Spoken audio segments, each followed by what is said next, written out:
The pound for pound UFC rankings is a purely bullshit and subjective ranking by UFC media members. It is a ranking system that attempts to determine the best fighter overall, regardless of their weight class. It is a subjective assessment of a fighter's skill, ability, and performance, imagining them competing against others at the same weight to level the playing field. You see, I already spot the bullshit right there. Pound for pound is bullshit.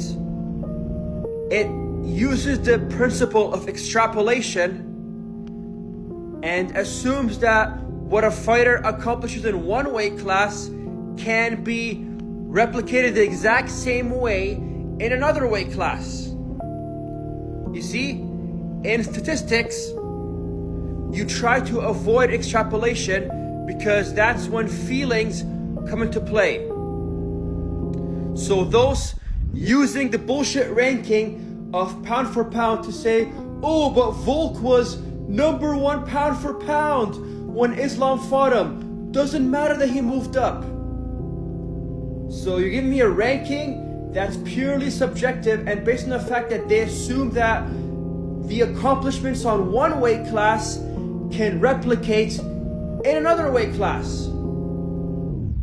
So just because Volk is pound for pound number one, a bullshit ranking does not elevate the Islam win.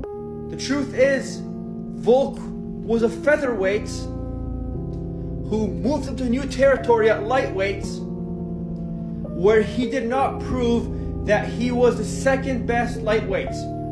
Because I could have made a case that Arman could have beaten that version of Volk.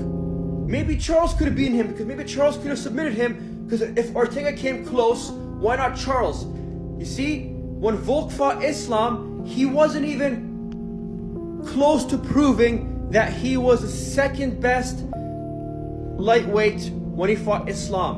So Islam beating Volk at lightweight degrades the value of that win. Had Volk proven that he was second best at lightweight, or if Islam moved down to 145 to beat Volk, then we can talk about beating an all-time Volk. But Islam beating Volk at lightweight, a weight class where Volk didn't prove himself, degrades the value of that win. And the pound for pound number one argument is a bullshit and subjective ranking, assuming and extrapolating the fact that, oh, he just go on one weight class, he'll do well in all weight classes. We saw how Israel Adesanya lost at light heavyweights.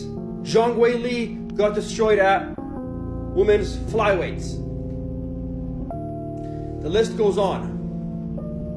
Reading this further, it is a hypothetical comparison. The P4P ranking is a way to answer the question, who is the best fighter if everyone were the same size?